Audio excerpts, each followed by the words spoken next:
Heading via Zoom to Sydney to catch up with one of our annual and weekly contributors. Her name is Angela Vithoulkas, City Councillor, small business advocate. How are you, and welcome to The Informer?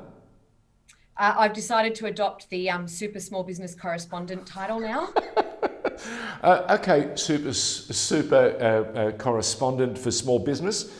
Last week you and I talked about the current fight between the Senate and the media heavyweights, Facebook and Google. I noticed this morning Microsoft jumped up and said, hey, Bing is happy to step in should there be someone leaving the party.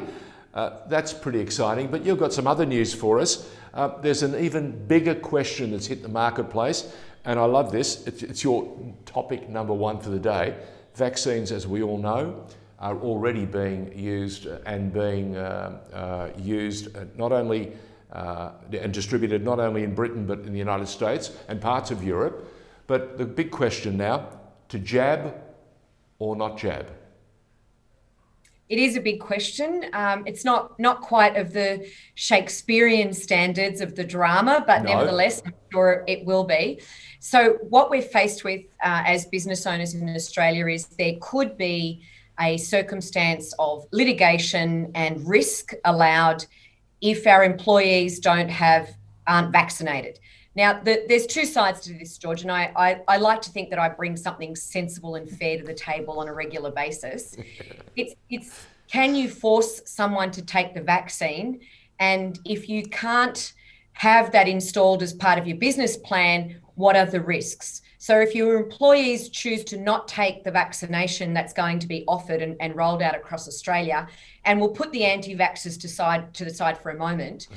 If they come to work and they do have COVID and they give it to other customers or other staff, who's going to be responsible? Because, you know, look at Melbourne and Victoria right now. You guys, is one COVID case and the state's nearly in shutdown again. So what's going to happen in terms of business owners and their risk? Don't only just leave it for New South Wales and Victoria. WA, one or two cases, and they've closed the borders. Queensland not far behind. South Australia can't quite make up their mind, but I do believe they have closed the border at the moment to any Victorians. So business, again, being challenged, not quite in the manner that we had in 2020, but not far behind. And what you touched on, I can see a litany of problems. I can see already, as you say, the COVID vaccines haven't landed, and already there's a jungle of information that we need to sift through. As a small business owner, what do we do? And who is best to give us some surety? Because you know full well, nothing more important at the moment than surety.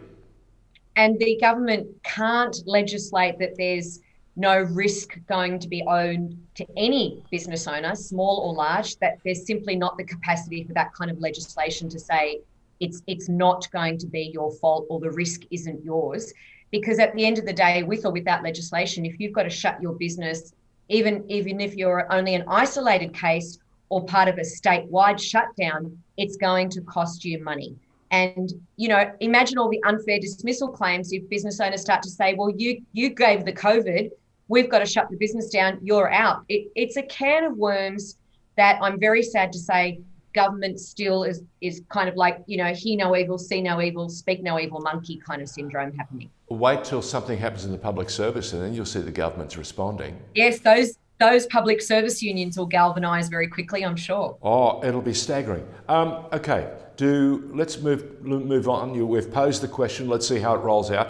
Do people really want our CEOs and business owners to blur the so-called business line and take a public stance on a number of different social issues, like, for example, racial inequality and injustice? And we've already had the situation in the last 24 hours. The St George Rugby League Club wanted to bring a footballer from overseas down under, and already so many people have come up and said, whoa, whoa, whoa. Now, I was once told restraint of trade is a real problem, and here we have organisations trying to do the right thing and others putting their hand up and saying, I won't accept it. Is this the new age of what we're likely to see more and more of? It appears that way, George, but it has its faults on the downside, and the advantages are, and the jury's still out on it, is how the consumer views now the place that they buy their products or goods and services from. So this was the result. We've got some data on a couple of surveys that actually took place in America, and while I'm sure they're not the greatest example, they are always, in terms of social media and reactions, a little bit out there at the beginning of it, and we sort of lag behind. So a recent survey in the States showed that 70% of consumers wanted CEOs to take a stronger stand on social issues, and so therefore projecting their values. Now, at the same time, there was another survey that took place, and 60% of people said that when companies do this, it's opportunistic. So see how you've got the majority of people having different views depending on where they stand.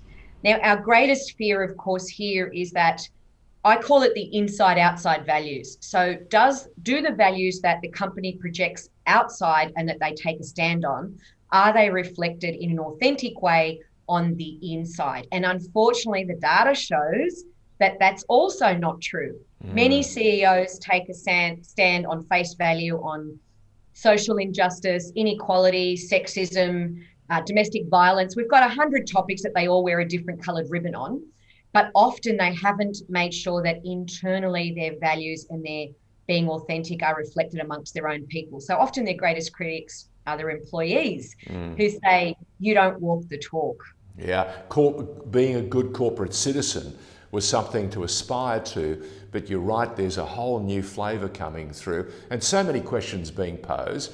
And one of them, for example, is the head of the AFL, Gil McLachlan, there have been a number of initiatives, let's say that, rolled out, and suddenly you've had 50% of the marketplace or thereabouts saying, hey, listen, you're the CEO of the AFL, just make sure that the game is healthy, that you've got the right football television deal, and that we get to go to the sport and watch it. Don't tell me how to think, how to behave and all that sort of stuff. So really big questions, and we're seeing them being raised more and more in this new world of ours.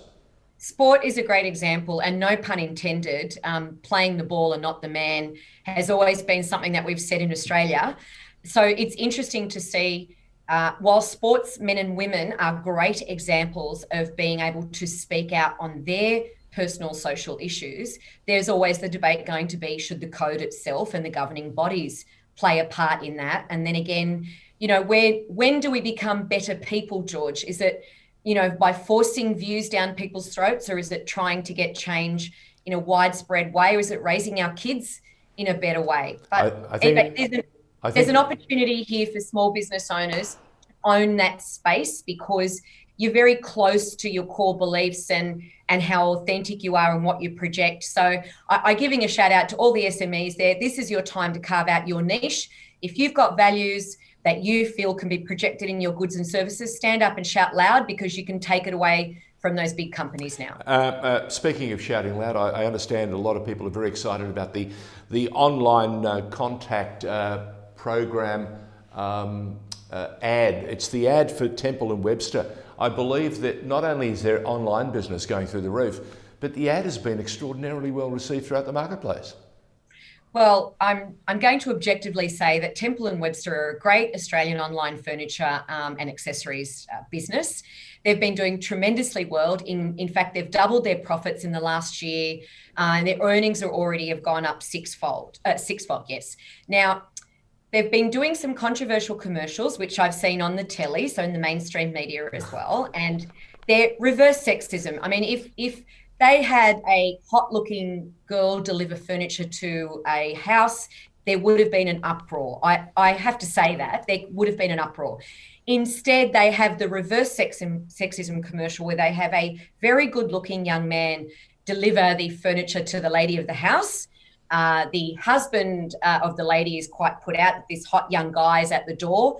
Now, he's portrayed in a not-so-smart way, perhaps, but, I don't want to judge anyone. I don't really care if you're smart or not so smart, as long as you project the image of the company well. That's my belief. But I think his good looks do play a part in sort of stirring up the interest, if you will.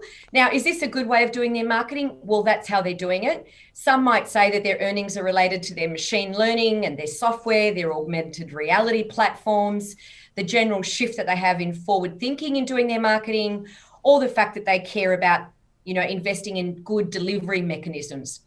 I think it's the young man that knocks on the door, but it could be those other things. Angela Vithoulkas, I'm glad you've taken us down that entire road. You didn't leave any pebble unturned. You gave us to understand exactly why somebody might want to invest money with Temple and Webster. And by the way, I've also just had a phone call. It's from the sponsorship team at Temple and Webster. They're looking for people to put into their audience who will look forward to previewing their second ad. Are you available? Secret shoppers. I'm there. Until next week, Angela Vithoulkas joining us on The Informer. As always, champion of the small business people and someone who was born, as they say, to tell it as it is. She's done it from day one. Thank you, Angela.